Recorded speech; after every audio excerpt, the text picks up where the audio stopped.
Hi everyone, मैं Irfan Aladdin health से। आज मैं जेपीआरसी में हूँ। तो आज हम एक डिस्कशन करना जा रहे हैं जिसमें कि लोगों के अंदर ज़्यादातर क्या होता है, उनके पैरों में सूनापन रहता है, या पैर सो जाते हैं, या हाथ सो जाते हैं। तो ऐसे ही एक पेशेंट जो कि जेपीआरसी में आए हैं, है ना, तो वो अपने बारे में बताएंगे कि उनके पैरों में या हाथों में किस तरह का सूनापन है और ये कब से है। तो ये जो सूनापन है, it can become big problem, जैसे कि आप सामने एक्सरे में देख सकते हैं, एमआरआई में देख सकते हैं। इसके कारण लॉन्ग टर्म प्रॉब्लम भी आ सकती है, स्लिप डिस्क प्रॉब्लम भी आ सकती है, और पेशेंट के लिए ये एक स्लिप डिस्क की बहुत बड़ी प्रॉब्लम भी बन सकती है। तो आज हम जानेंगे, जो पेशेंट आए हैं वो बताएंगे कि ये जो उनके अंदर पैरों में सूनापन है, किस प्रकार का सूनापन है, और इनको पेन किस प्रकार का होता है। हमारे साथ डॉक्टर संजय शर्मा जी भी हैं जो कि सीनियर इंटरवेंशन पेन स्पेशलिस्ट हैं, बहुत ज़्यादा सर्जरी कर चुके हैं आज तक, और इनके जो पेशेंट हैं उनका भी 80% से लेकर 90% जो पेशेंट हैं, they are very happy, they are very satisfied. तो इनसे ही बात करेंगे इसके स्टडी के बारे में। पहले मैं पेशेंट से आपकी बात कराना चाहूँगा कि इनको क्या क्या प्रॉब्लम है, और क्या कब से प्रॉब्लम है, और किस तरह की प्रॉब्लम है। इनके पैर किस प्रकार से सोते हैं, अपने आप ही सो जाते हैं, और उनको कैसा महसूस होता है। हाँ जी। मेरे पैरों में सूनापन आता है करीब 6 8 7 महीने से। और इधर की साइड दर्द होता है, कोई नस इधर हो गई है या सरक गई है, बहुत दर्द होता है। और चलने में काफ़ी परेशानी होती है, और बैठने में भी परेशानी होती है। तो ये जो पैरों में सूनापन आता है, ये हाथ पैर दोनों सो जाते हैं, ये एक पैर सोता है। दोनों पैर सो जाते हैं, बाकी एक टांग में दर्द होता है। अच्छा, एक टांग में दर्द होता है, तो दोनों पैर सो जाते हैं। ओके। इसके अलावा हाथ भी आपके सो जाते हैं। नहीं, ओके। ये जो सोते हैं, आप कोई बैठे बिठाए सो जाते हैं, या कैसे, किसका। रात को जैसे लेटते हैं ना, हाँ, तो कम हिलते हैं हाँ, तो हो जाए। जैसे रात को एक जगह रहते हैं ना पैर, हाँ, वैसे हिलाते रहते हैं तो कोई खास दिक्कत नहीं होती है।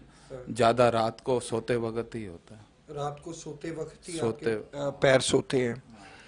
ओके, दर्द कितना रहता है। दर्द थोड़ा बहुत रहता है, बाकी ऐसा लगता है जैसे पैरों में कुछ है ही नहीं।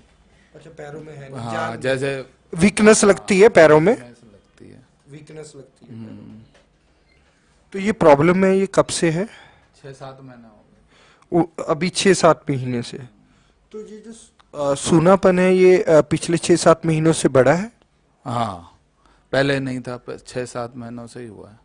6 7 महीनों से। तो अभी तक आपने जो 6 7 महीने में किस प्रकार का ट्रीटमेंट लिया है इसके लिए। जो डॉक्टर दवाई लिख के देते हैं वो लिए। और कई ने कहा था भाई ये शुगर की वजह से है, तो शुगर की भी दवाई ले ही रहे हैं। अच्छा, कई लोगों ने कहा शुगर। तो किस तरह के डॉक्टर से ट्रीटमेंट लिया, आयुर्वेदिक से लिया या फिर फिजियोथेरेपी से लिया। नहीं, शुगर स्पेशलिस्ट है। उनसे लिया। हाँ। तो इन्होंने शुगर स्पेशलिस्ट से, आप देख सकते हैं कि इन्होंने ट्रीटमेंट लिया।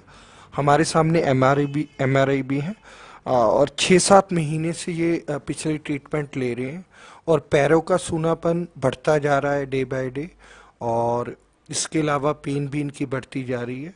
तो अब इस केस को हम मेडिकल क्या कहती है, मेडिकल साइंस क्या कहती है, एक्सरे के माध्यम से डॉक्टर संजय शर्मा जी हमारे को बताएंगे कि ये केस क्या है, और एक्चुअली ये पैरों में सूनापन कैसे दूर हो सकता है, और उसका ट्रीटमेंट क्या है। Yes, Irfan. This is the basically a case of the spine problem.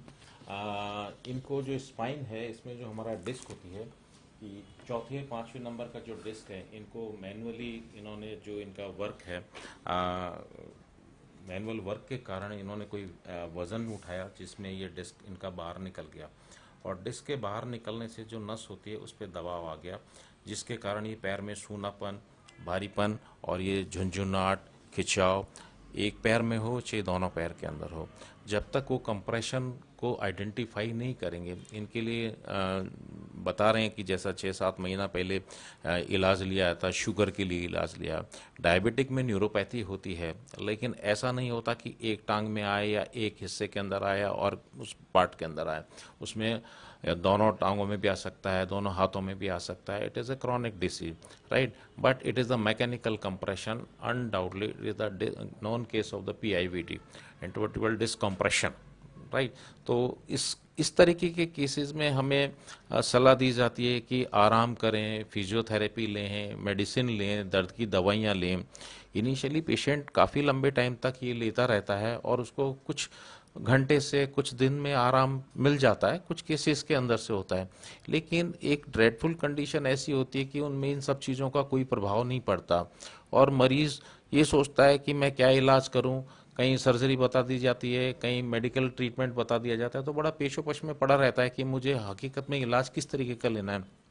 और फिर हमारे समाज में सब तरीके के इलाज उपलब्ध हैं और कोई भी मरीज नहीं चाहता कि मुझे किसी प्रकार का नुकसान हो, वो सेफ्टी ज़्यादा इंपॉर्टेंट रखता है इस चीज़ के अंदर से। तो ये उसकी जागरूकता पर डिपेंड करता है वो किस तरीके के डॉक्टर के पास में जाता है। इसके लिए न्यूरो फिजिशियन देखता है, न्यूरो सर्जन देखता है, ऑर्थोपेडिक सर्जन देखता है, पेन फिजिशियन देखता है और डिफरेंट डिफरेंट टाइप के जो डॉक्टर्स हैं वो सब चीज़ें अपने अपने हिसाब से इलाज करते हैं इसके अंदर से। लेकिन इस तरीके के केसेस के अंदर से जो परमानेंट क्योर या लॉन्ग टर्म जो इफेक्ट हमें चाहिए, है ना, यदि मेडिकल ट्रीटमेंट से हो जाता है तो कुछ वीक से कुछ सप्ताह तक, कुछ सप्ताह से वीक तक, मतलब महीनों तक इलाज हो जाता है। 90% केसेस खुद ही सही हो जाते हैं, है ना, दवाइयों से, इन चीज़ों से। लेकिन 6 महीना या मरीज को हो गया और उसके बावजूद भी यदि वो चीज़ सही नहीं हो रही, इसका मतलब या तो हम गलत हैं या हमारा इलाज गलत है, दो में से एक चीज़ ही है ना। उस चीज़ को रूल्ड आउट करने के लिए हमें कम से कम एक स्पेशलिस्ट जो स्पाइन के बारे में अच्छे ढंग से जो जानते हैं डॉक्टर, राइट, तो न्यूरो सर्जन और स्पाइन सर्जन और पेन फिजिशियन, उनसे कंसल्ट करना चाहिए, है ना। वो एग्जैक्टली आपकी जो सॉल्यूशन है उसको बताएंगे कि इसमें सर्जिकल काम करना है या बिना सर्जिकल काम करना है। तो जैसे कि एमआरआई रिपोर्ट है डॉक्टर साहब आपके सामने, ये एमआरआई रिपोर्ट है, तो क्या फाइंडिंग है और इस चीज का क्या मेडिसिनल ट्रीटमेंट है या किसी और तरह का ट्रीटमेंट है, तो क्या निकल के आता है इसमें? इस केस के अंदर जो MRI में मुझे शो कर रहा है, इसमें L4 L5 के अंदर एक्सट्रूडेड डिस्क आ रहा है ना, जिसमें कंप्रेशन पूरा का पूरा जो हमारा न्यूरोफोरामेन होता है, जिसमें हमारी स्पाइनल कॉर्ड आती है, इस चीज़ के अंदर से ये पूरा का पूरा ब्लॉक पड़ा हुआ है यहाँ पे, इस रास्ते के अंदर से। यदि हम देखते हैं इस रास्ते को जब तक हम नहीं खोलेंगे, है ना, तब तक इस नस का दबाव खत्म नहीं होगा। इस पे हम सोचें कि मेडिसिन से काम चल जाए, इसमें आराम करने से काम चल जाए, ये नामुमकिन चीज़ है मेडिकल पॉइंट ऑफ व्यू से। कंजर्वेटिव ट्रीटमेंट लेते हैं, उसमें कोई मना नहीं है, लेकिन अल्टीमेटली सफ़र कौन करता है? मरीज। नुकसान मरीज को ही होता है। ट्रायल करने की भी तो लिमिट होना चाहिए उसके अंदर से। दिन ले, सप्ताह ले, महीने ले, साल ले, कितना एक निश्चित होना चाहिए। इस टाइप के केसेस के अंदर से surgical decompression is the best option. Surgical में दो तरीके होते हैं, तो कन्वेंशनल सर्जरी होती है जिसमें मरीज को बेहोश करके अस्पताल में रखा जाता है, अस्पताल में भर्ती करके और सर्जरी की जाती है, जिसमें काफ़ी लंबा चीरा लग जाता था जो पुराने उस टाइम में होती थी। उन सब चीज़ों के कुछ फ़ायदे थे, कुछ नुकसान भी थे, और उन सब चीज़ों से मरीजों के मन में या सोसाइटी के अंदर दिमाग में ये आ गया कि ऑपरेशन कराने से लकवा आ जाता है, पेशाब बंद हो जाएगा, लैट्रिन बंद हो जाएगी, मैं बेड पे ही पड़ा रह जाऊंगा।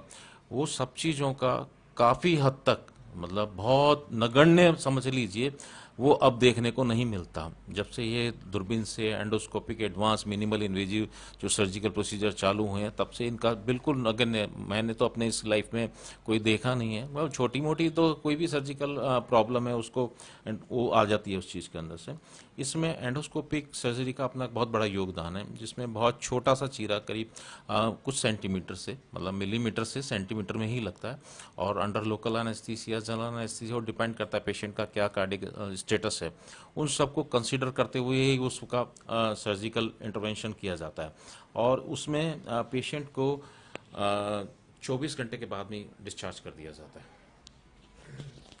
जैसे कि हमने आज जाना पैरों का सूनापन, पैरों में सूनापन रहना, कमर में दर्द, जैसे कि डॉक्टर साहब ने मेडिकल फाइंडिंग हमें दिखाई कि एक्सरे के माध्यम से, एमआरआई के माध्यम से इन्होंने हमें बताया कि इसका सलूशन क्या है। इसके लिए इन्होंने सजेस्ट किया, इन्होंने सजेशन दी कि मेडिकल जो ट्रीटमेंट है, जो डॉक्टर साहब ने बताया, इस मामले में मेडिकल ट्रीटमेंट बहुत ज़्यादा लाभकारी नहीं होता। इसमें सर्जरी के ऊपर एक ट्रीटमेंट डॉक्टर साहब ने सजेस्ट किया।